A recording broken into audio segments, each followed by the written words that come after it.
ঘরের মধ্যে থেকে মৃতদেহ উদ্ধার ঘিরে ধুন্ধুমার। মানসিক ও শারীরিক নির্যাতনের অভিযোগ, এমনকি এই গরমে ঘরের পাখার তার খুলে রাখারও অভিযোগ। গণরোষের কবলে দুই বোন।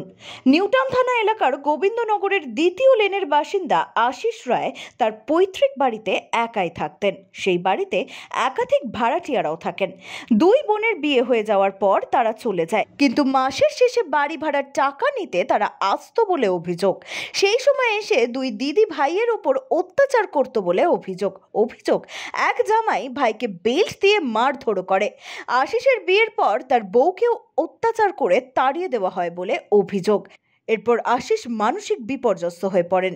আশিসকে খাবার দেওয়ার জন্য একজনকে বলে রাখতো তার দিদিরা। অভিযোগ, সে শুধু আলু সিদ্ধ ভাত ও ডাল সিদ্ধ ভাত ছাড়া কিছুই দিত না। গতকাল খাবার দিতে এসে ডাকাডাকি করার পরও দরজা না খুললে যে ব্যক্তি খাবার দিতে আসতো সে খাবার দরজার সামনে রেখে চলে যায়। আজ ফের ডাকাডাকি করলে দরজা না খোলায় সন্দেহ হওয়াতে এলাকার লোকেদের খবর দেওয়া হয়। তারা দরজা খুলে দেখে খাটের উপর তার নিথর মৃতদেহ পড়ে রয়েছে এবং এলাকাবাসীদের অভিযোগ, তারা ঘরে ঢুকে দেখতে পান যে ঘরের মধ্যে সে রয়েছে সেখানে যে পাখাটি লাগানো রয়েছে সেই পাখাটিরও তার কাটা রয়েছে। এরপরে ক্ষোভে ফেটে পড়ে এলাকাবাসী। খবর দেওয়া হয় নিউটাউন থানায়। খবর পেয়ে ওই বাড়িতে আসে দুই বোন বাড়িতে আসতেই এলাকাবাসীরা রাগের বহিঃপ্রকাশ করে। দুই বোনকে ধরে বেধড়ক মারধর করে এলাকাবাসী।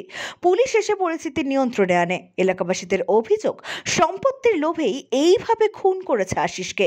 যদিও গোটা ঘটনার তদন্ত শুরু করেছে নিউটাউন থানার পুলিশ। আমরা জানতে পারলাম যে খাবার দেয় উনি কালকে রাতে খাবার দিতে এসেছে এবং রাতে সন্ধ্যাবেলা খাবার দিতে এসে ও দরজা বন্ধ করে ঘরে শুয়ে রয়েছে এবং ওর কোনো সাড়া দিচ্ছে না। এবং বাচ্চা খাবার দিতে এসে প্রথমে, তারপরে ওনার দাদু এসে ডাকাডাকির পরে তাও সাড়া দেয়নি। উনি খাবারটা রেখে ওখান থেকে চলে গেছে।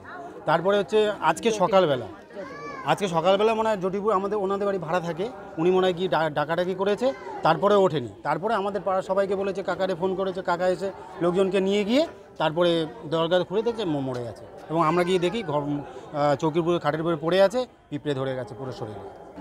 এবং পরশুদিন আমার দোকান আছে এখানে, পরশুদিন আমার কাছে আশিস গেছে, আমাকে গিয়ে বলছে, লিটনদা তুমি আমার কাছে থাকবে? আমি বলি কেন আমার কাছে, আমি কেন তোর কাছে থাকবো, তুই থাক না। বলে না, আমার খুব ভয় করছে। এবং আমারে বলছে, তুমি আমাকে একটু সাহায্য করো, তুমি আমার দাদার মতো, তুমি আমাকে একটু দেখো না। আমি বলি তোর সাথে তো আমি আছি, সবসময় তোর সাথে আছি। এই কথা কালকে আর আমার দোকানে যায়নি। ব্যুরো রিপোর্ট, এক্সপোজ বার্তা।